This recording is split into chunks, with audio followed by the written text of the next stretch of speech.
F sharp, A sharp, revisited. Hello everyone and welcome to F sharp, A sharp revisited, the music review podcast where we take a look at the new music releases and let you know what we think. I am Joe, the music critic supervillain, and with me as always is Nick from the region of the summer stars, and together we will talk about the new music releases. I see you've become supervillain again this week. I've become supervillain again last week because, you know, last week I was so happy, I was so energetic, and that's because there were releases that I thought were absolutely spectacular and I was on such a high note.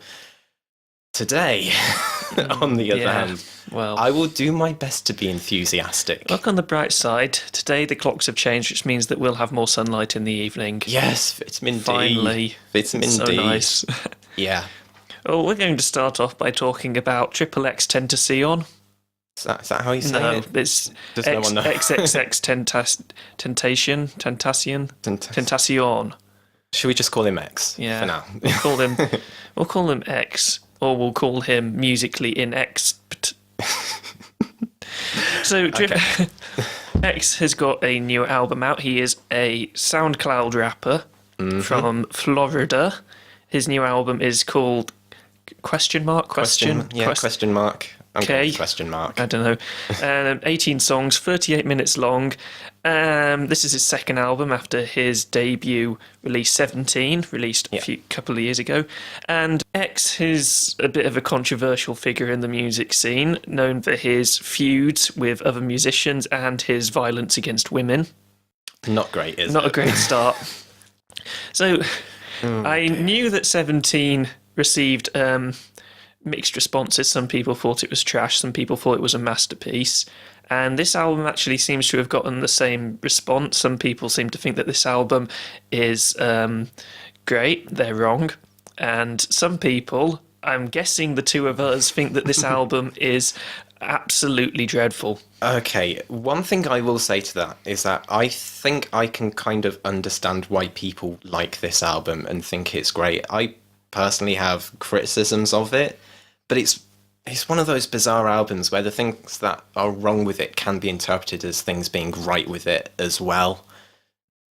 Explain. Okay, well, let's go into what's wrong with it. My biggest problem with the album is the fact that every single song on it is unfinished. It feels like he's done the bare minimum for every track to be able to put them on here. Most of the tracks are less than 2 minutes long. Yeah. I'd have to agree. There's probably like 2 songs that actually feel complete to me. Alone Part 3 is one of them. The rest, and even one of my favourite tracks towards the end, Schizophrenia, seems like it's actually going to go somewhere after a rather dull second half. But then it stops way too soon, in my opinion. Yeah, and it doesn't explore any of the themes it promises on. Yeah, which is a great shame. But I think it's very scattered songwriting, a lot of short songs, they feel incomplete. But maybe this is where I'm going about the negatives can be interpreted as positives. This album, as he states in his intro, his excuse track is that this album is a representation of his mind, and of course we have to open our minds to be able to, understand and interpret what's going on. And perhaps these short bursts of incompletion are genuine representations of his mind. It feels like someone who is unable to keep his focus at all, and in that sense this album succeeds. I think it's just an exploration into the psyche of an inept musician. I think, okay, I kind of agree, but there are moments that I think are actually quite nice. I actually quite like his voice on some of the softer tracks on the album. I will agree with you there. This album isn't completely terrible, but I think just as soon as I heard that first track and heard him saying, "You won't get this album if you don't open your mind. If you don't get this album, then it's your fault." I agree that that pissed me off, to be honest. And my favourite thing about the introduction track is the fact that, one, it's called Instructions, and he goes in it, "I'm going to offer you a warning instead of instructions," despite the title of the track being Instructions. Then he goes on to just tell you instructions without a single warning. Yeah, I I don't think it annoyed me as much as you did, but I do agree it's a tacky way to start, much like some of the compositional choices, but we'll get into that. But because like some of the best album openers are able to explain that you need to take a different approach to it purely through the lyrics and the music while not having to be so obvious with it. You know, I can think of obvious examples like Neptune from Planetarium or Everything in Its Right Place from Kid A, but it becomes very obvious from the get-go that X just isn't at that level of songwriting at the moment in his career. Leading on from that, I think that my biggest problem generally with the tracks is actually X's performance. I think that occasionally his vocals are somewhat decent, like on the track Moonlight. But a lot of the time, his diction is terrible. He's got this really horribly nasally singing voice, and his lyrics are just so bad. Generally misguided at every turn, like mean-spirited about suicide, blaming his girlfriend, who, you know, it's come out that he quite likely abused her. And then at other times, the lyrics are just painfully bad, like on the song Smash or Pain Equals Best Friend.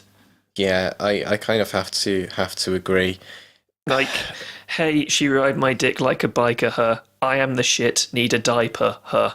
Yeah, that I hated that so much when I listened to it because he just sounds like a 13-year-old, and I don't know if that's being too harsh to 13-year-olds, but he seems to be kind of trapped in this completely angst-driven phase of his life, but he's unable to get out of it. And perhaps there is something artistic in that. That's, again, going back to some people could interpret this as great, but it just translates into a very ugly persona, which I think is what you find unpleasant. Yeah. I find it unpleasant at times, but maybe that's what some people like to hear in their music. This is me playing devil's advocate here. You're trying to be understanding. I'm trying my best. It's hard. I understand, Joe. But there's to go along with this inconsistencies, I have a thing to say about the structure of this album as well, because the first 5 tracks are very straightforwardly about, oh, my heart, it hurts so much, I'm so heartbroken. Oh, woe is me, yeah. Very much that, which, you know, I can accept if that's what is going down. But then we get to the track, I think it's track number 6, Floor 555, very, very loud, very aggressive. He's very angry at someone. Hilarious. And then it's hilarious, but then he flip-flops right back into Numb, which is another one of these soft, slow ballads. And then you get into Infinity 888 with... Shall we catch all the diseases in the world? That made me laugh. Do they understand how diseases work? They're 14-year-olds become talking. a martyr by catching every disease in the world, so no one else will catch a disease, and then dying, not realising that people will still catch diseases. Yeah, their romanticisation of the martyr trope is not good. I like how the disease they choose to mention most is gonorrhea. Of all of the deadly diseases in the world.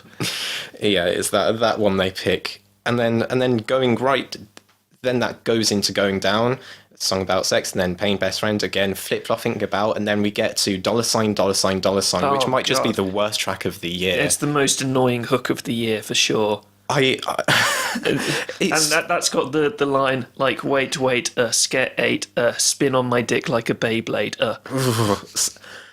It boggles the mind how obnoxious the vocal delivery, the lyrics, the hook, the backing, everything about that track is. And yet, it's not my least favourite track on the album. Oh, really? Well, it's my least favourite track. The auto, like, the bad hooks and all of that is you know, bad as it is, but then the auto-tune is not even in tune half the time. It sounds so bad. No, it was a close one for first place for worst song on the album, but I hated Smash more. That was a bad song. I mean, it's just an all-round terrible song with boring backing and what to me are the most grating vocals of the year, and featuring the hook, yeah, you know I smashed, yeah, I smashed, yeah, shorty let me smash, so I put her in the past, yeah, I put her in the past, yeah, I smashed, yeah, you know I smashed, so I put her in the past, yeah, I put her in the smash. My favourite, so obnoxious. I don't get how you can make a song... I'm sure you've seen the meme of the crow-esque bird going, let me smash. You've made your song parallel with this meme, which people are laughing at, and you expect your song to be taken seriously. Again, 14-year-olds. He's 20.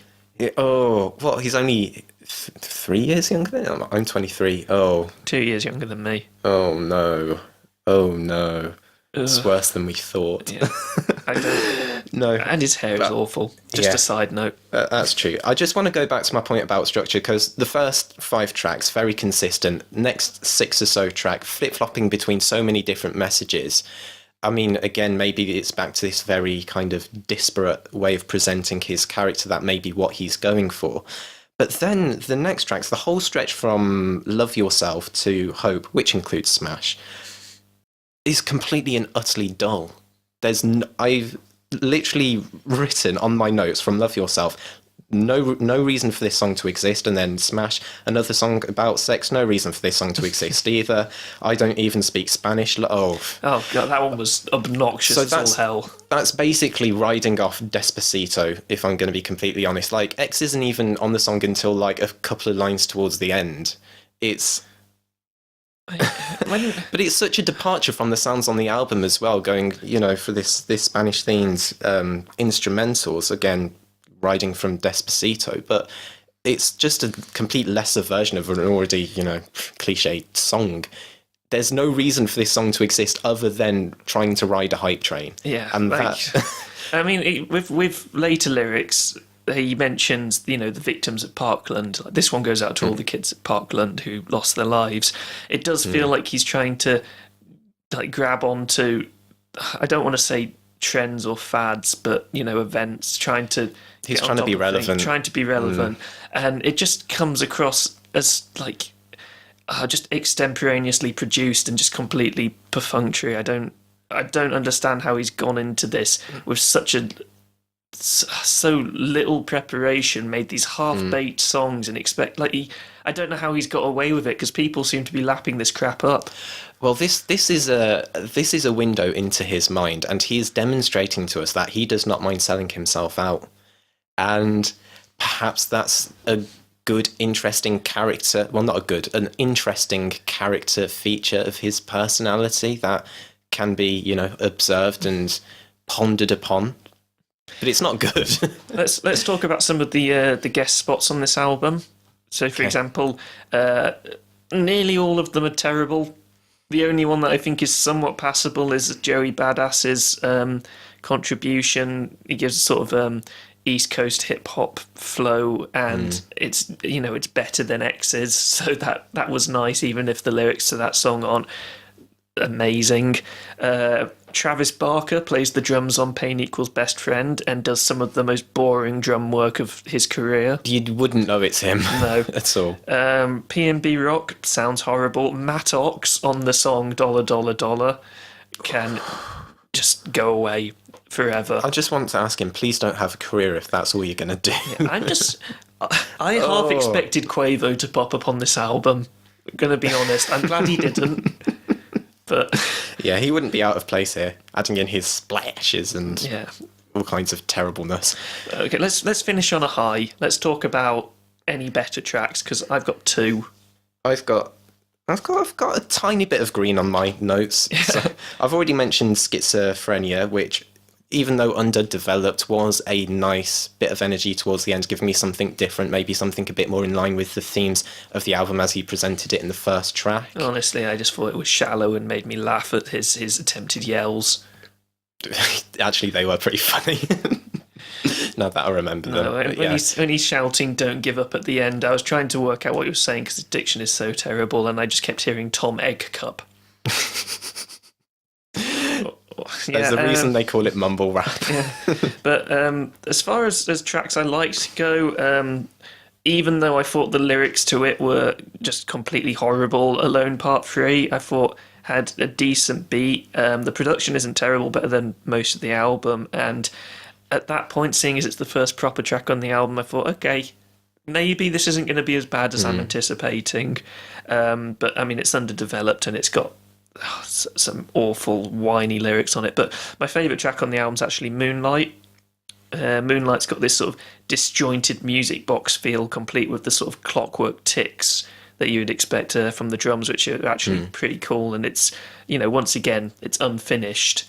and the lyrics are kind of repetitive, but the vocal performance is actually one of the better ones on the album there. And pretty nice use of keyboard on that track as well, I thought. And from there, it just goes completely downhill. It goes downhill. Yeah. I mean, I thought the closing track was, I mean, it dreadfully woes me as well, but, you know, it's pleasant enough to listen to. When the acoustic guitar comes on, I feel like it's more of a breath of fresh air than some of the obnoxious hooks on the rap tracks that they throw in there, so... I'm tired of this album. Let's move on. Let's move on. What I'm going to give this album, a light 2. I'm going to give it a 3 out of 10. It's underdeveloped, but maybe that's the point. I can see why people would like this album as a character study. I think you're being far too kind on this album, trying to vicariously for other people. Well, okay. Well, I'll give it a 3. That's still a negative score, so yeah, we can be done with that. Yeah, I don't want to talk about or listen to this album ever again. So let's talk about another album. So Alexandra Burke has released a new record. The truth is, Alexandra Burke. Yeah. A fun fact about this album, which is that you said, "Oh, let's talk about the new Alexandra Burke album because I want to look into former X Factor stars, see how their careers go down the line once they're forgotten about." I mean, granted, she's been riding a bit of a rise in popularity recently since she was on Strictly Come Dancing and did quite well. Yeah. But I was on the Wikipedia page looking up information about her, and I clicked on the hyperlink to this album, The Truth Is, on her page, and it took me through to a disambiguation page which didn't have her album on it. That's how much I think people care about her nowadays. Yeah. I went to rate this album on Sputnik Music. It wasn't there, so I added it and gave it its only I praise. noticed that. So yeah, not exactly huge, and I think when you listen to the album, it's kind of obvious why. In fact, I'd actually quite like to ask Alexandra Burke, and this is going to sound so horrible and mean, but like if she's really happy with this album, like she might be happy with her vocal performance, she has a nice voice, but is she really happy with everything else with this album? She's got a nice voice, but she doesn't have a distinct voice. It's not distinct. There's nothing memorable. There isn't anything memorable about this album. All of the songs sound exactly the same, even with their differing instrumentation. They all follow the exact same structure, and the beats of the song, where everything falls into place, are all exactly the same. There are like 3 tracks on this album that are 3 minutes 14 seconds long. They're all mostly that sort of 3.5 minute length as well.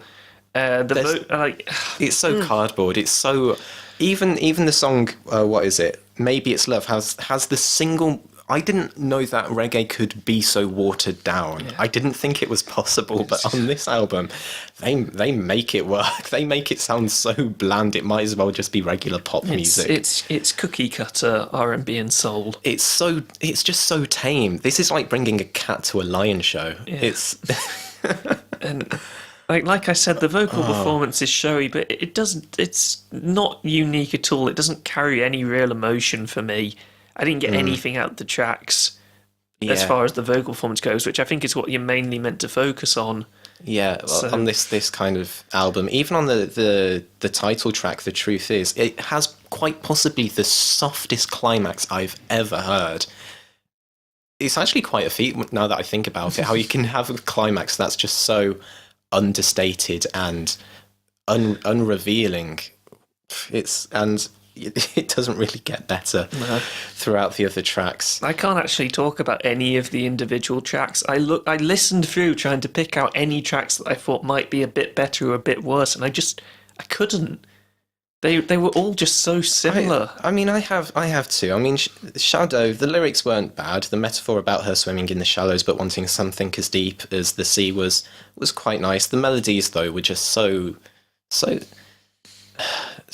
unintrusive. And that might sound like a good thing, but sometimes you need something to stick out, and nothing sticks out on this album. All I Need did have some nice bass, piano, and guitar combo, but again, I actually can't remember what it sounds like. That's just what I've written in my notes. The one positive I'll say for this album is there's nothing truly offensive about it. Like, I found it really disrespectful how unfinished X's album was. This album is just there. It's just there. Well, perhaps I want to pull out it's the offensively inoffensive. Yeah, but it's not bad, it's mediocre. Yeah. Sort of one. But then it's just really shallow as well, because this is ultimately like an album about love and then a bit of a heartbreak at the end. But it's just so shallow. Like, you can compare it to Hopeless Romantic, which I've gone on about a lot, but that had a lot of subtext to each song that it put in the album. And because of that, you got so invested in the dynamic of the relationship. But here, it's so shallow. Like, let me just read out these things from the opening track, All the Things. For all the things you are, I'm thankful. For all the things you do, I'm grateful, and I will love you. I will love you. I said, I'm going to love you always. The lyrics don't really get any better than that. No more in-depth, no more involved, no more romantic. I mean, they try to in the song, what's the Rain song? In the Rain, which tries to romanticize being romantic in the rain without actually pulling it off. How? Like, that's like the most typical being romantic thing I can imagine. I just get images of 4 weddings and a funeral in my head, and she just fails to romanticize what is considered to be incredibly romantic. I think it's just because all she does is state her love, and then in the rain. That's the extent of the effort in the songwriting. And I also don't like the track In the Rain, because in the track list it says In the Rain Metrophonic Mix, which makes it sound like it's going to have some interesting mixing. But when I think about it, metrophonic, does that just mean like city mix, like urban mix, like the rest of the album? It's so dumb. When I think of all the other things that metro is applied to, metro to me just sort of means standard. So metrophonic just to me just says, oh yeah, this is just mixed standardly. Okay, fair enough. I mean, that's a quick description of the song, so... Oh, yeah. But I've nothing else to say about this album. I have nothing else to say other than that she does a remarkably good job of just not making me care, because when it gets to the last track and it's like, oh no, he cheated, I'm just like, oh no. I don't care. Oh no. Oh no. You clearly didn't love him enough with those kind of lyrics that you put in all the other songs. So. Right. I've said before that I will never give an album that I don't find in some way offensive less than a 3. So I'm going to give this the lowest score I can possibly give it without going lower than that, so it gets a light 3 from me. This gets a 3. Like you say, you can put it on in the background. You won't be stimulated by it at all, so I'll give it a 3. But I do want to play just a little mini game with you, Nick. Okay. I've written down some lyrics from the album, and you need to guess whether Alexandra Burke wrote them herself or not. Oh, okay. Okay, then.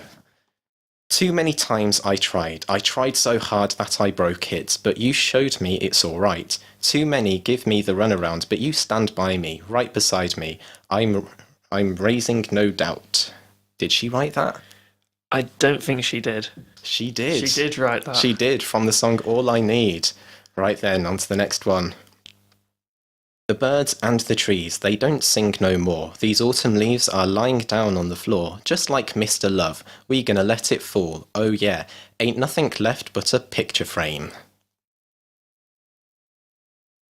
I think she did write that one. She didn't write that one. 0 for 2. No, she didn't write those lyrics. Okay, then. Apparently, my ability to guess lyrics just starts and ends with Liam Gallagher. Yeah. Well, to be honest, I think you wouldn't be able to tell who wrote which one's lyrics with these. On to the next one. From the song The Truth Is, I get a little scared now that we're older. The truth is, I get a little scared of life without you.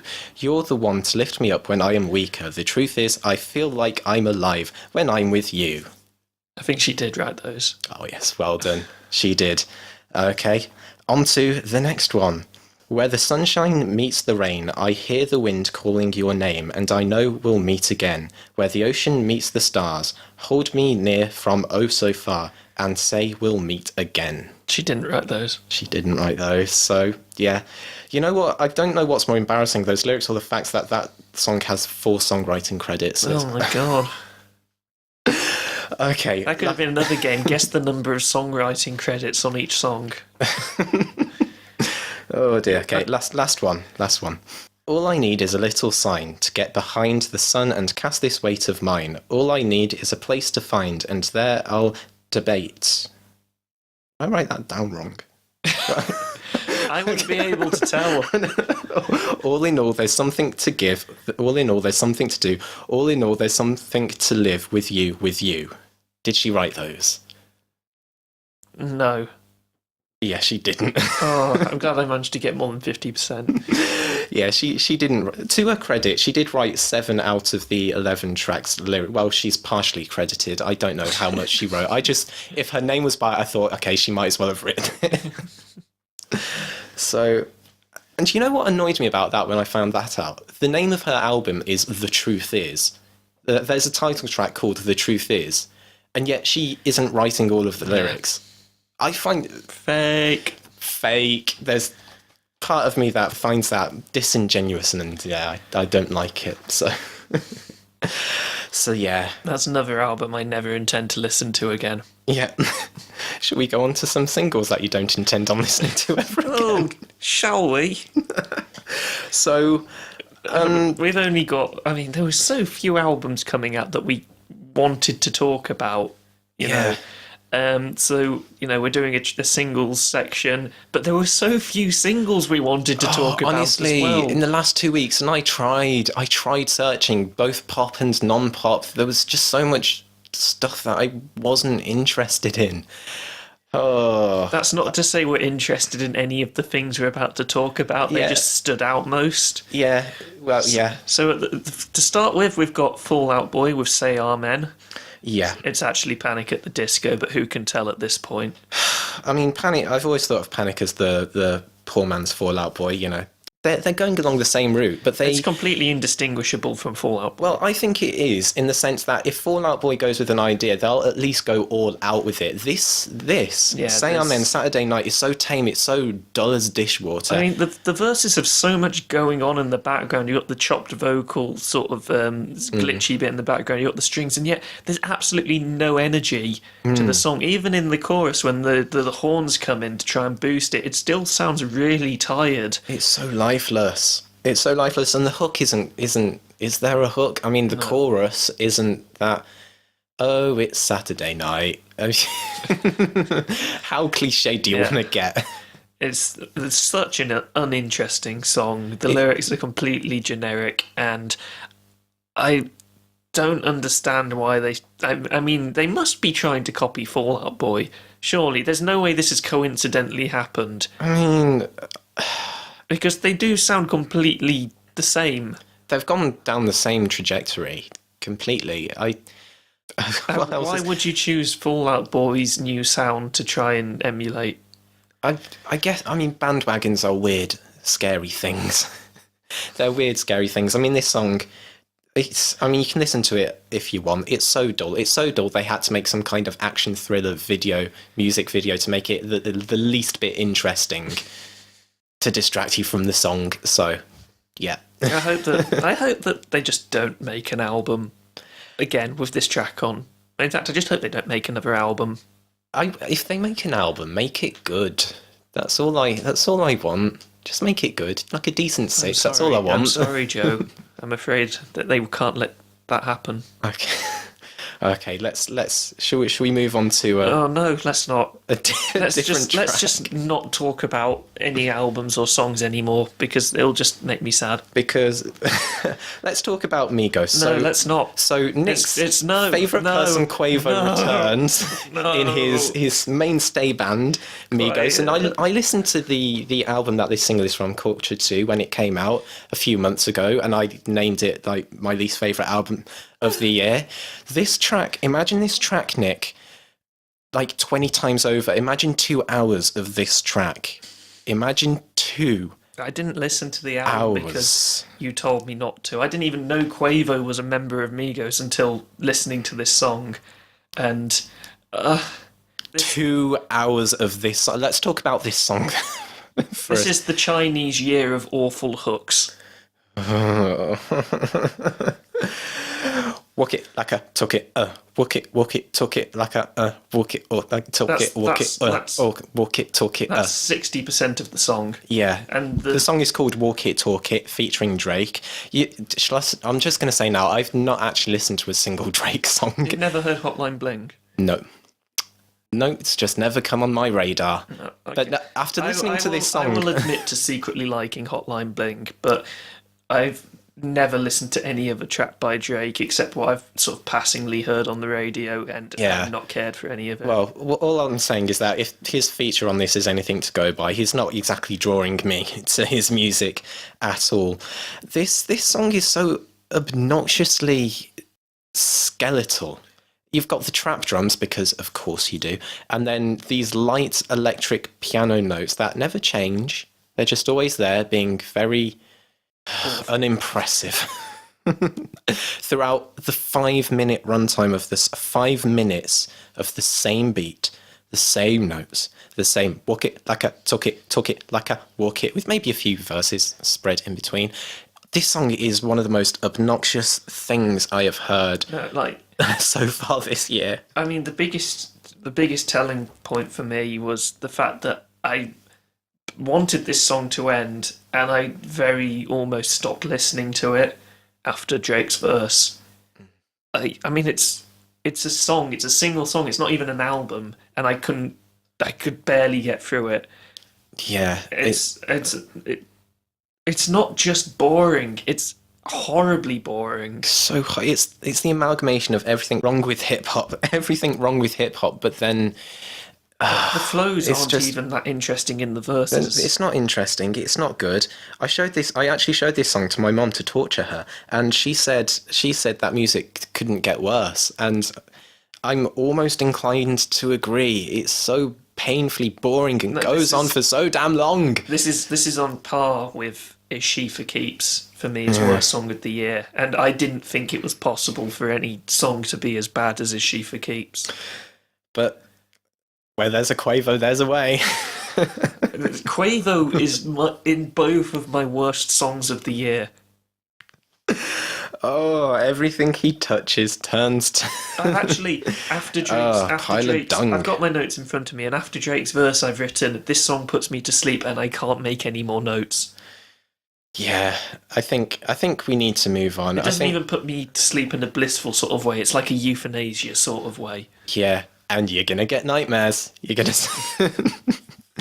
get nightmares. Quavo's going to get you in your sleep. So this song, just please, everyone who likes Migos, stop liking them, please, for everyone else's sanity. Oh, that's harsh. I'm sorry. But now, just to finish up this delicious cake of terribleness, yeah. The Chainsmokers. I have heard one song by the Chainsmokers before, and I vowed to never listen to them again after that song, because I think "Closer" by the Chainsmokers is honestly one of the worst pop songs to ever exist. And now Joe is making me listen to "Everybody Hates Me." That sounds so bad you say that title and I just laugh, but this song... I have no words for how overblown yet lifeless and boring this track is. It's the dullest electro dance pop that is conceivable. It's on a par with Kygo in terms of how lifeless and dull. I knew you were going to make the Kygo. Kygo is like the standard at this point for just terrible, boring dance pop. Oh, everybody hates me, so I'm going to go to the club because I don't the club understand makes me feel better. I don't understand. Maybe it's just me, but if I'm feeling like everybody hates me, I'm not going to a place where everybody is. Is this the introvert in me speaking right now? It's just so... It just comes across as one of those really fake hate yourself type statements. I expected an X feature on this song because of how woe is me it is. Yeah, it certainly fits. Like, this could go on X's album probably. I mean, if they're going to put a Despacito ripoff on X's album, they might as well put a dance pop ripoff on it as well, because this I walk into the club like everybody hates me. I don't know who that's appealing to. It's definitely not appealing to me. One thing I will say for it is it's not as bad as Closer. I actually haven't heard Closer. This is my first dipping my toe into the Chainsmokers. Do not listen to Closer. Closer. Oh, I want to listen to it. Oh, it's got I'm losing all capacity to speak in regards to that song. Something in my brain just shuts off as soon as that song is mentioned. I look forward to listening to it because sometimes I like to, I like to torture myself. Well, I'm so tired of talking about bad music, Joe. Can we please just talk about something slightly good? Because we're not talking about very much this week, I decided I would do a quiz for Joe, and there is a band called The Deer Hunter who have released many good albums. They have done a 5-part saga at the moment, and every single album from that saga I think has been pretty good. 2 and 5 are my favourites. Yeah, I think 2 and 5 are my favourites too. 2 has got my favourite track by them on, but that's not what we're talking about today. They did a sort of detour from that to create this series of EPs where every single EP was named a different colour, and all the tracks on each individual EP were meant to correspond to that colour. And they put it together into one big collection called the Colour Spectrum. I don't think it's at all the best thing they've done, but I thought it would be quite interesting to see how well the colours actually come through in the music. Now, Joe, you've only listened to this once before. Once when it came out, I didn't think it was like their best personally. It's not bad at all. But it's I'm here for their axe material. I don't think it's anything compared to how interesting their other stuff is. Anyway, with the colour spectrum, the way this quiz is going to work is I'm going to play 10 tracks from this on shuffle, so I don't know what's going to come up. Joe is going to have 15 seconds to listen to each track, and then I'm going to give him, because I'm nice, I'm going to give him 2 attempts to guess the colour. If he gets it right, he gets a point. If he gets it wrong, I mean, he doesn't get a point, quite obviously. Yeah. At the end of it, if he has got more than 50% of them correct, we're going to do the old classic. He will make me cover a song. Otherwise, I make him cover a song. This'll be fun. Yeah. Anyway, on with the quiz. Joe, I'm relying on you to keep score. Get my pen out. Okay, yeah. I like that you have a pen in your pocket. I always have. They're so useful. I should start doing that. I never leave home without a pen. I'm such a nerd. Okay. Track number 1.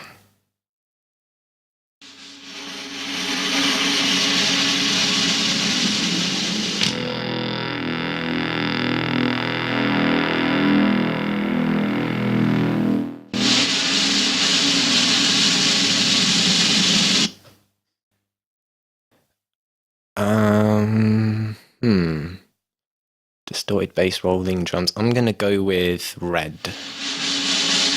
There's a problem with this, which is that I can't actually see on my phone what colour it is. Okay. No. Okay. Second guess. Okay. Wait, just decide. Purple is indigo and violet, isn't it, in the colour spectrum? Yeah, it goes black, red, orange, yellow, green, blue, indigo, violet, and then there's also black, white and black. Okay. So if it's not, I'll go with black. Ding, ding, ding. Yes! Joe has got 1 correct so far. Next track.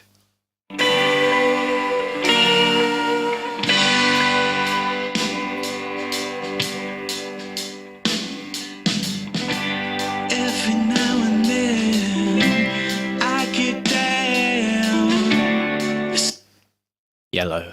No. Green? No. Oh. It was blue.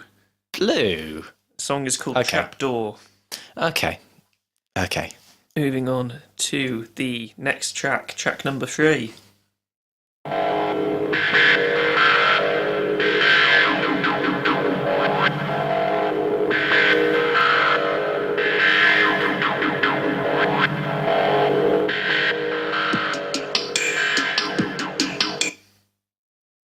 Orange? No.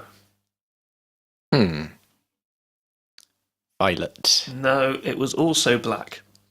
How very interesting. I thought it was too vibrant to be black personally. You know what?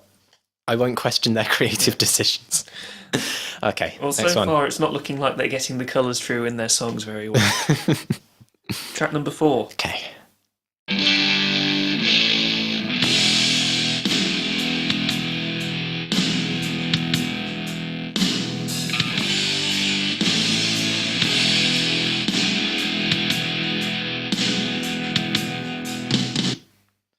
So I would have put that as black, but because I've had that twice now, I think I should go with something else. Red? No. Orange? Yes. Yes. A little bit brighter than red. Just a tad. Just a tad. We're now on to track 5.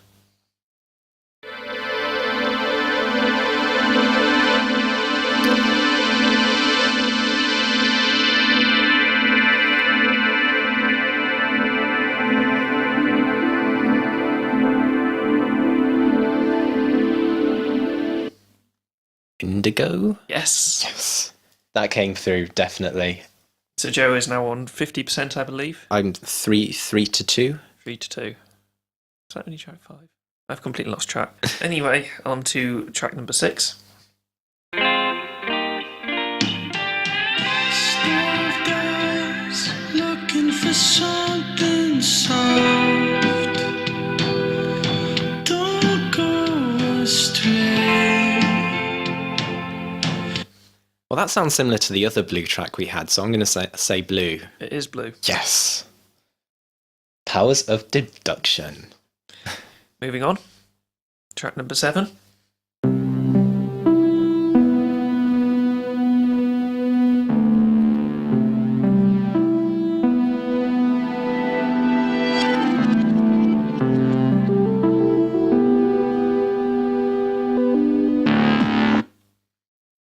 Indigo? Yes. Have you won yet? I'm 5 to 2. So if you get the other 3 wrong, then I win. Yeah.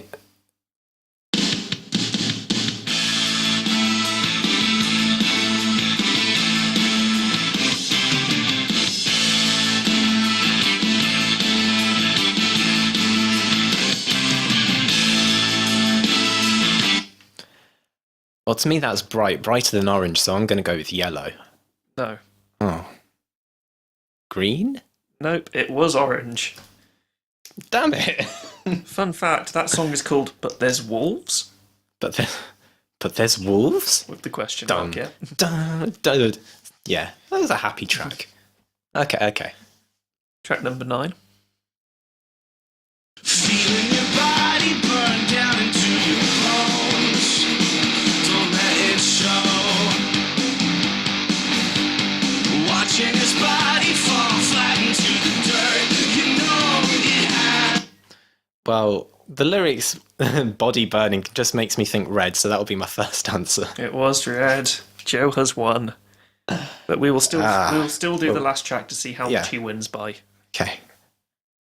So, final track, track number 10.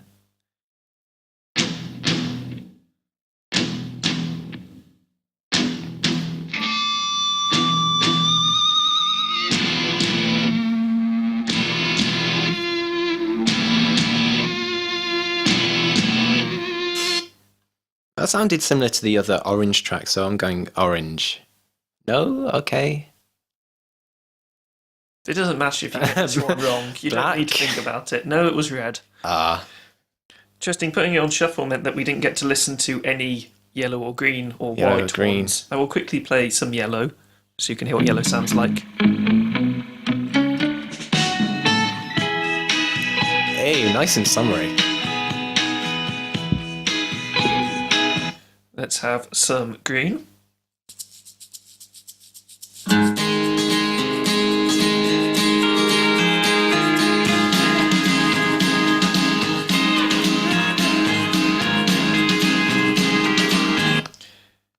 Very, very nice. Very nice. Oh, we haven't had any violet either, so let's have some violet. I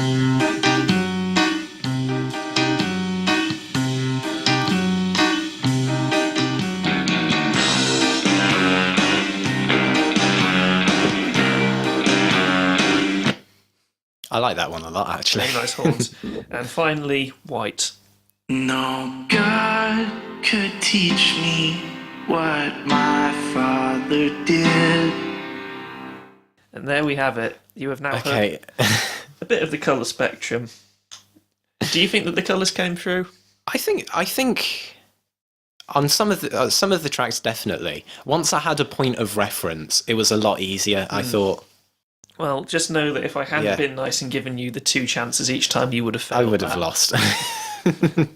But because you did, That means I have to cover a song. cover a song. Please give me a good song. Let's see. Let's look through I have my driving theory this week. I don't XXXTentacion. have enough time to be worrying about terrible things to cover. I hadn't even thought beforehand Well, of I'll give you until the end of the podcast Yeah. to think of a track for me. Yeah. Okay. It doesn't have to be from this week, by the way. Please don't make me cover any of the songs from this week. Well, we've got one album left to talk about, and I'm hoping that this one is a bit better than the others. My opinion has been known to change as I talk about albums with other people, so we'll see. We've got the new Jack White album, Boarding House Reach, which is from, Jack White, White Stripes, Raconteurs, very popular guitarist. Pretty well known at the moment. His third solo album after Blunderbuss and Lazaretto, and it is 45 minutes, 13 songs. So, as we've mentioned already, there hasn't been a single album this week that we've, completely liked. All singles. Or singles. Or anything. So now we've got this album from Jack White, who's always been a bit of a personality, and that does often come through in his music. That trend doesn't change on this album at all. If you don't like artists indulging, you're probably going to want to give this one a skip. There are some great ideas. There are too many ideas. I'm drowning in ideas. Help, please. I really wanted to like this album because I do think the blend of sounds on some of the tracks, they do work really well. It is quite nice. You've got rock, some splashes of electronica, hip hop. It's a blend that, for the most part, is blended quite well in a lot of the songs. But then, I think my biggest problem with this album was the songwriting. Really, if I'm going to be completely honest, I do, yeah.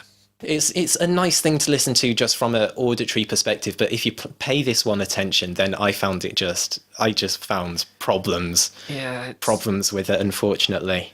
I mean, there are a few tracks which are, have great ideas in them. I wouldn't say any track on this album is flawless. There are a few tracks which are, the filler tracks on this album are really indulgent and irritating.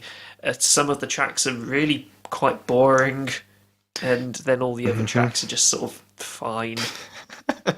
I make myself laugh sometime. By the track Esmeralda Steals the Show, I've put 3 words by it, literally no comment. Yeah. Oh dear. Let's talk about some positives because the performances on the album, I think, are generally pretty good. There's some great guitar work from Jack White on it. And guitar riffs as well. I really liked the guitar riff to Corporation. That's probably the highlight of the album. That's not Corporation. No, that isn't. It's the other one. That's over and over and over. Over and over and over. I did like the palm muted guitar ascending riffs on Corporation, mixing in with the very staccato-y synth lead. I thought that was the highlight of the album for me. Yeah, no, I agree. I just remembered the wrong riff. Yeah, but no, yeah, I think that's probably a testament to this album's staying power. Yeah, it's certainly catchy and some really nice instrumentation as well. Like, even though I didn't like the track Abulia and Acrasia, the spoken word salad would have Charles Dickens rolling in his grave. The instrumentation was really nice to it. A lot of violins. Which track was this? Abulia and Acrasia. I haven't. Yeah. Sorry, I forget what the tracks are called because a lot of them I didn't really care to go back for. That's the one where I have written about that track that you're not going to want to listen to it more than once. Well, And I mean, granted, the first time I listened to it, and he goes through using all these ridiculously long words just for the sake of it, only to finish with "Please, may I have another cup of tea?" That made me laugh. But then I don't see.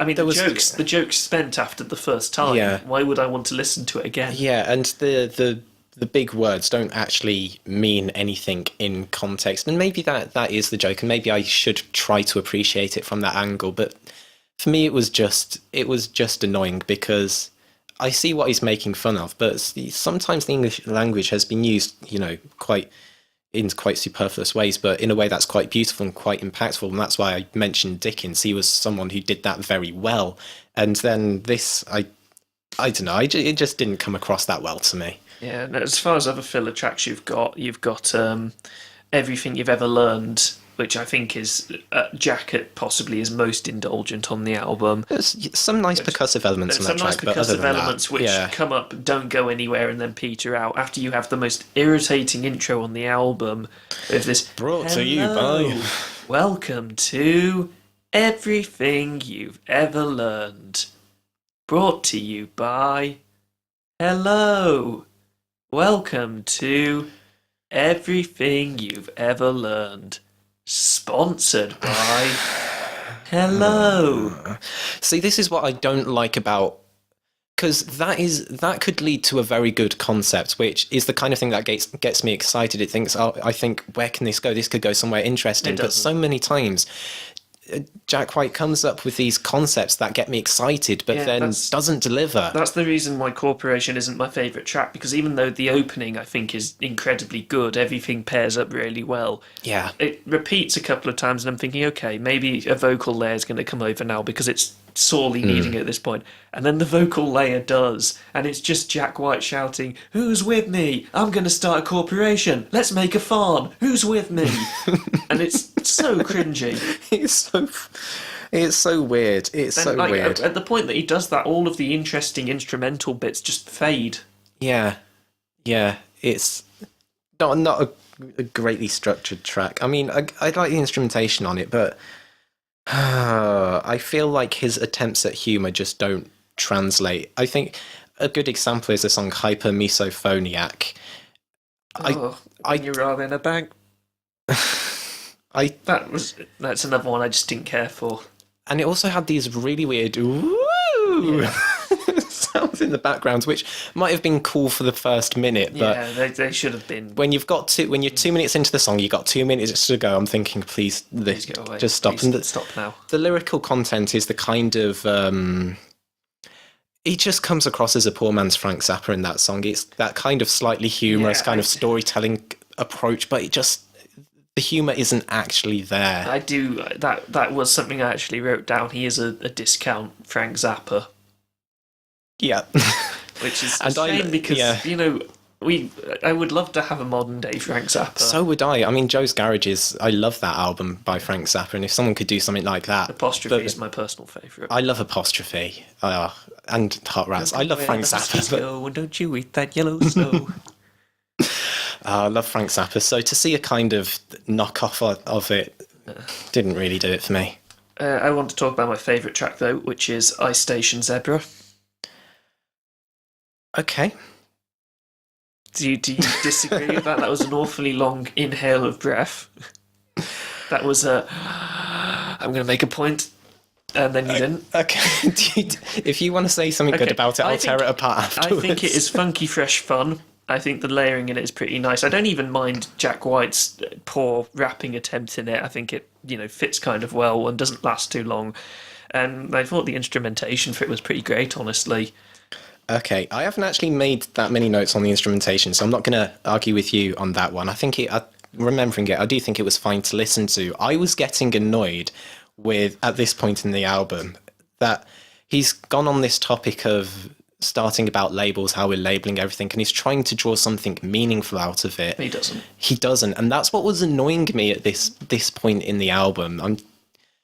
I chose not to listen too closely to Jack White's lyrics, honestly, because I don't think they've ever been particularly great, at least not since the days of the White Stripes. Some songs like Yeah. The Hardest Button to Button, I think they were, not exactly meaningful, but they fit well. Yeah, they service the tracks well. I think Jack White more relies on his vocal delivery than what he's actually delivering.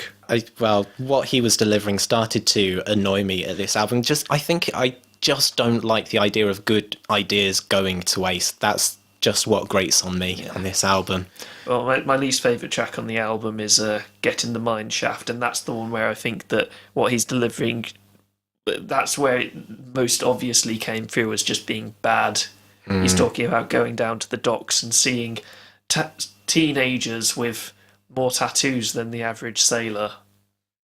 I don't really know what point he's trying to make, how he sees himself in these kids, and It's all a bit lost. I will say about Getting the Mine Shaft, I actually quite liked the instrumentation to that one. I just thought it was really dull. Lots of more dreary elements than redeeming features for me, and especially as it's coming towards the end of the album, it just really cuts up the momentum. Which means even though I do kind of like the last two tracks, if I'm listening to them in the context of the album, at that point I'm just feeling a bit tired. Yeah. You said you liked the last two tracks? So, somewhat. I mean, I wouldn't say actually. that. I liked the final track, Humoresque. Humoresque, which is definitely the stronger of the two. He didn't even write that track. No, I didn't know that, but I guess that kind of makes sense. No. This is actually quite interesting. Jack White bought this song because Al Capone wrote it, and Jack went ahead and bought the rights to it. Really? Yeah, and the music is composed. Well, the original, what I would assume is the original arrangement was composed by Dvorak. Wow. So he obviously went and arranged, probably took the chords, whatever, arranged it himself, and yeah. Interesting. So yeah, very interesting. It'd be nice if Jack wrote it himself. Yeah. In terms of the track quality, but because when I found that out, I did spend a couple of minutes trying to figure out, like, is there like a meaning behind this? Is there a poignant conclusion? In the way he's executed it, that he's, taken this song from a gangster and made it his own. I couldn't find it. I think it was just something cool to do. Yeah. Because he had a lot of money to do it. Jack White strikes me as the sort of person who cares more about moments than he cares about structure. It does feel like every song is trying its hardest to get from one standout moment to the next without really caring what comes in between. He's like the Zack Snyder of music. Yeah. If he was to make a film, he would probably make Watchmen or Sucker Punch or Batman vs Superman. I can see that. I don't really have a lot more else to say about the album. I have one more thing to say, which is that the opening track, Connected by Love, I was listening to it and got to the chorus and I was thinking, what does this sound like? This sounds exactly like something else.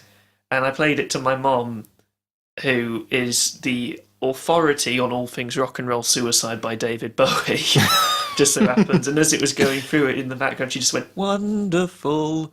And the chorus, it sounds so similar to Rock and Roll Suicide by David Bowie. I knew Connected by Love sounded somewhat familiar. I just thought it's a common chord progression or whatever. Now that you've said that, I can hear that. And it got to the point where I was walking along listening to it, and when the chorus came in, it just sounded wrong not having the backing vocals go, wonderful. So I had to put them in myself. Oh, well, that's a nice little tidbit. Jack, be more creative. I mean, if you're going to copy someone, David Bowie isn't the worst, because he's a god among men. But one of the best. So this album, I don't think. I mean, it's my album of the week, but not by a huge amount. I would give it a light to decent 5. I mean, I'm feeling I feel like I've been very negative about this album. I do kind of feel strong. I feel like a strong 4 because there are again moments that I liked, but I can't pay attention to this record. If I do, I end up hating it. So I'll give it a 4 out of 10. Yeah. Don't listen in too closely, I think, is my advice for if you want to listen to this album. Yeah, just listen to the track Lazaretto on repeat, because that is, I think, the only actually good song Jack White has ever released from his solo career. Okay, fair enough. Do do do do do do do do do do do. That's it. That's me. Let's move on to shout-outs. Albums that we have listened to but couldn't, talk about in full. So I want to talk about quickly the new Mount Eerie album. Joe didn't want to talk about this, and I don't blame him. I haven't listened to it, so it's more. It's quite similar to A Crow Looked at Me, except you can tell that he's slightly starting to move on. The death imagery and subject matter is still very much there, but there are actually moments of humour on the album. None of the songs end on imperfect cadences, and I thought it was it's pretty good. I mean, it's more of the same, so I don't feel like I can really say it's great, but if you enjoyed it, then Looked at Me, so. I say liked. I didn't like A Crow Looked at Me. I feel awful that the album had to exist. You hate it. Yeah, but no, I mean, if if you appreciated A Crow Looked at Me, then go and listen to Now Only, especially the track Now Only. I think is great. Only other one I want to mention is the new Judas Priest album. A lot of people seem to really like it. I think it's a great album, a real high point in their career. It sounds exactly the same as the last album to me, which people didn't like, so I don't understand. I don't understand it. I liked it, but you can't argue that it isn't just their standard fare, but I do think it is executed a lot better than some of their more recent work, so I would recommend it to metalheads. I thought the last album was, fine. I think this album was fine. Riding on the negativity train this week. They're never going to create anything as good as Painkiller or Leather Rebel ever again, I don't think so. I mean, most likely not, but I think this new album is good. I will say it is very admirable that 45 years into their career, they're still able to thrash as hard as they do. Yeah, so props to them. I have hardly listened to any albums. That's all I've listened to, I believe. I do want to shout out the recent Miles Kennedy album. I think it might have been 3 or 4 weeks it came out, but I listened to it. It's an Americana record, and I actually really enjoyed it. It was a reflection on his dad's passing away when he was young because he refused to get treatment for, I think it was cancer. Oh, that's sad. Because... yeah, depressing because of his religious beliefs, and I found it, while the album wasn't entirely consistent throughout, it had some absolute standout moments on it. So if that sounds like your kind of thing, then I would highly recommend it for the highlights. Do I have anything else I want to say? Not really. So I feel like I've been lazy this last week. How badly are we going to shoot these ducks then? Okay, well, I feel like Alexandra Burke, she's too inoffensive to shoot, so I will slowly poison her. Yeah, I think. Okay, that sounds worse to me. But throw poison bread. Okay. You're going to feed her white bread so that it swells up in her stomach and causes it to split. Yes, actually, that's a bit gruesome. Maybe shooting is less painful. I would save the poisoning for X. Oh, see, I kind of feel like I want to just put him through some therapy. Like, I'm very close to putting him in the gulag.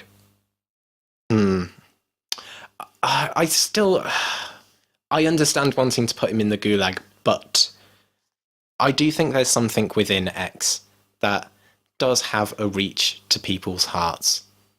May not reach my heart, but I think it's there. I want to deprive them of that. Okay, fair enough. I'm going to fire some warning. I'm going to fire some warning shots and tell him to get his act together and be a responsible, upright, forthright human being. And then if he doesn't, then I'll shoot him. Well, I'm not going to give him that chance. He's getting shot. Okay. Alexandra Burke is. I'm going to just pluck some feathers, I think. And sound like Cruella de Vil. Jack White.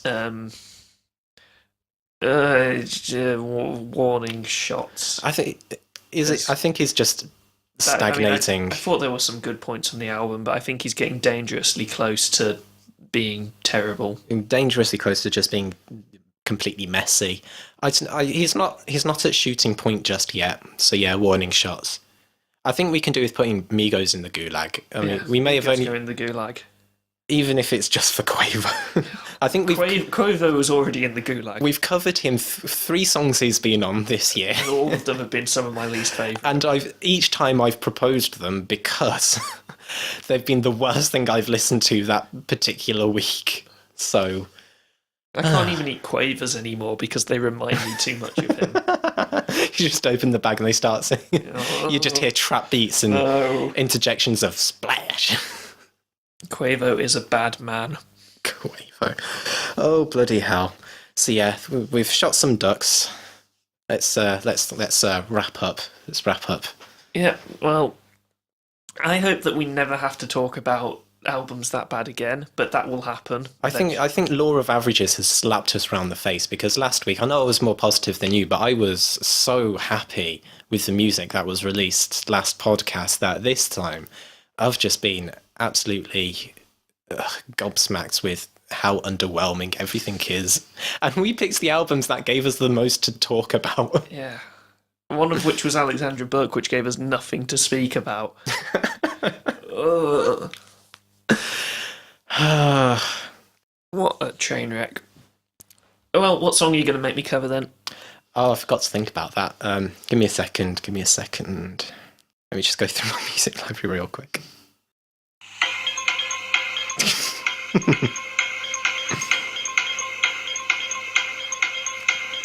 Choose a song, Joe. Choose a song, Joe. Choose a song, Joe. Choose a Joe.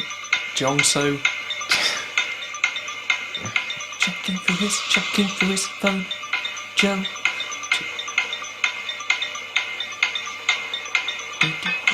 No. Choose a song, Joe. Now choose a song. Joe, choose a song. Now. Do you want to cover some Bent Knee? I don't think I've ever heard Bent Knee. Okay, well, let's see how... Actually, that's a bit mean to do that. Can I just cover Mystery of Love by Sufjan Stevens or something? You can cover... Oh, I should make you cover Kiari Pamu Pamu. Oh, God. No, that's difficult. How... I won't make you cover Brockhampton. I've gotta get better at being me. Being who I am. Why do I have no coverable music? Who got me riled up? The lame ass bitch wanna talk about us. Ooh. This section's gonna be heavily edited. It's gonna be very edited. No, I won't make you cover Aphex Twin, or The Pineapple Thief, or Kashua Daisuke. Oh, God, if I tried to cover Stella, that would be... That would be amazing. So, you're going to make me cover... After much deliberation, I'm going to make you much cover... edited deliberation. Yeah. A song that I really, really enjoy, and that's Stupid Things That Mean the World by Tim Bowness. Okay, just make sure you send me that, otherwise I will forget. Okay, yeah. Well, I will try and have that prepped for the next podcast, which is coming after Easter. A couple of weeks. Yes. In the meantime... I have been Nick. I have been Joe. And you've been listening to F Sharp, A Sharp Revisited. Goodbye. Goodbye. F Sharp, A Sharp Revisited.